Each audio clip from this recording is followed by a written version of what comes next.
आंदोलन पर अड़े पहलवानों ने दबाव बनाने के लिए भले ही अंतर्राष्ट्रीय संगठन के जरिए दांवपेच आजमाने की नई चाल चली, लेकिन उनकी जो भी शिकायत है उस पर कार्रवाई तो भारतीय कानून के तहत ही होगी।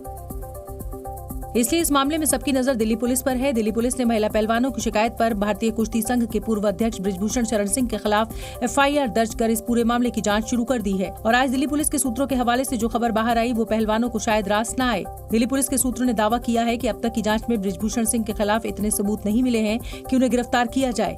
दिल्ली पुलिस 15 दिनों के अंदर कोर्ट में अपनी रिपोर्ट सौंपेगी, जो चार्जशीट या फाइनल रिपोर्ट के रूप में हो सकती है। दिल्ली पुलिस ने ये भी कहा कि बृजभूषण सिंह न तो गवाहों को प्रभावित करने की कोशिश कर रहे हैं और न ही सबूतों से कोई छेड़छाड़ कर रहे हैं। खिलाड़ियों की यौन शोषण के आरोपों से जूझ रहे बृजभूषण भी यही कहते दिखे कि उनके खिलाफ सबूत हो तो पुलिस उन्हें गिरफ्तार कर सकती है। अगर एक भी आरोप मेरे ऊपर साबित हो जाएगा।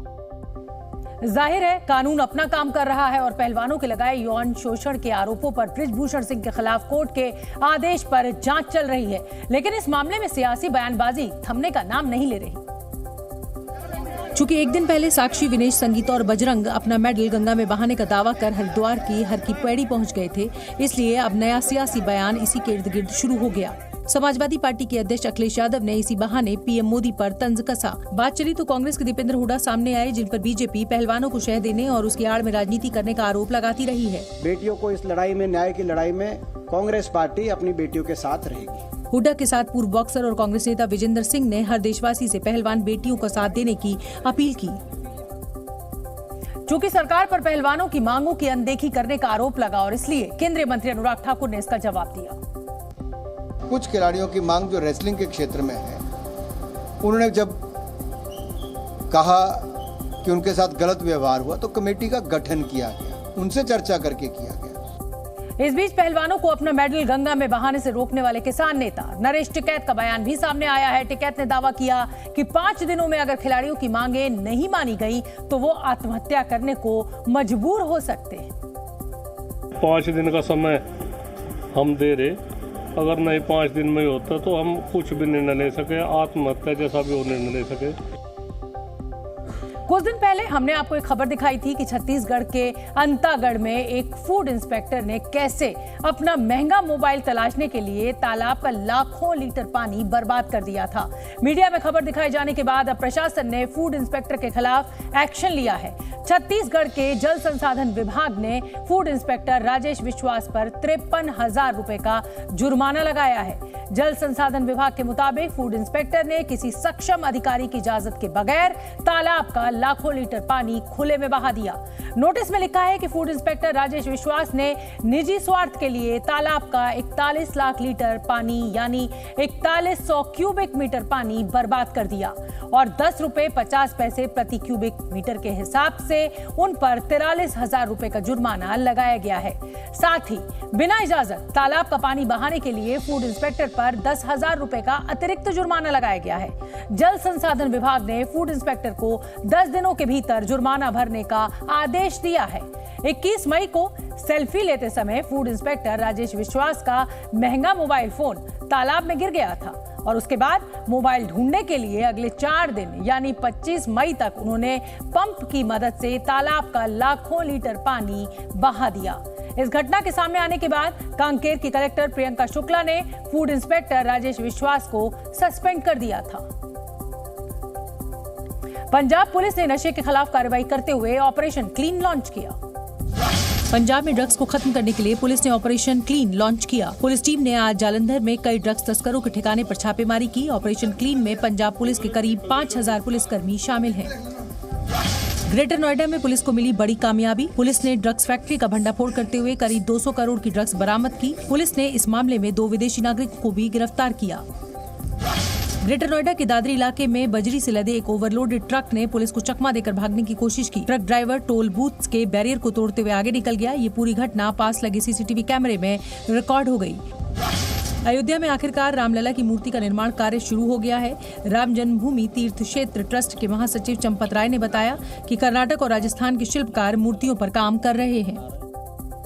दिल्ली के शाहबाद डेरी इलाके में हुई नाबालिग लड़की साक्षी की हत्या मामले में 2 नए सीसीटीवी फुटेज सामने आए हैं। इन तस्वीरों को देखकर ऐसा लग रहा है कि साक्षी को साहिल की हरकतों का कोई अंदाजा नहीं था। और इसलिए तस्वीरों में साफ देखा जा सकता है कि सफेद टी शर्ट पहनी साक्षी तेज कदमों से उस जगह की ओर जा रही है जहां साहिल ने उसे बुलाया था। सबसे पहले आपको पहली तस्वीर दिखाते हैं। ये तस्वीर 8:42 की है। साक्षी तेज कदमों से उस जगह की ओर जा रही है जहां उसकी बेरहमी से हत्या कर दी गई थी। ठीक उसी वक्त का एक और सीसीटीवी फुटेज सामने आया है जो दूसरे कैमरे की नजर से है। इस तस्वीर में साक्षी लगभग दौड़ते हुए एक पुल की तरफ जा रही है। पुल पर पहुंचने के बाद वो दौड़ना बंद कर देती है और तेज कदमों से चलते हुए पुल को पार कर कैमरे की नजर से ओझल हो जाती है।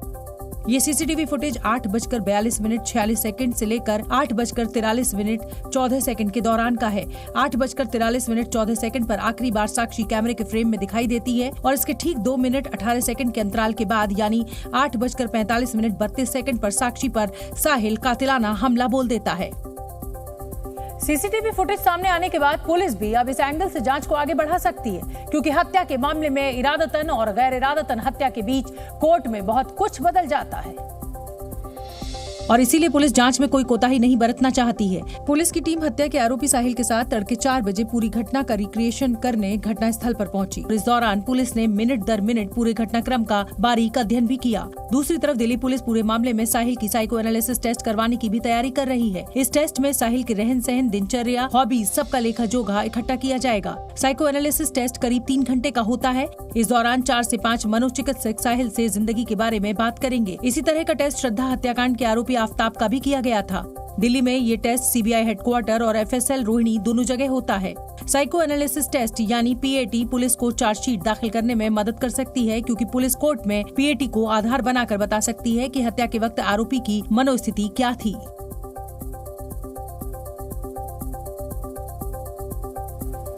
साक्षी हत्याकांड में सियासत भी अपने चरम पर है और ऐसे में दिल्ली पुलिस पर पूरे मामले में जल्द चार्जशीट दाखिल करने का दबाव भी है, लेकिन हर दिन मामले में नए सबूत सामने आ रहे हैं। और ऐसा ही एक सबूत सामने आया है साक्षी का एक ऑडियो। इस ऑडियो में साक्षी किसी को फटकारते हुए सुनाई दे रही है।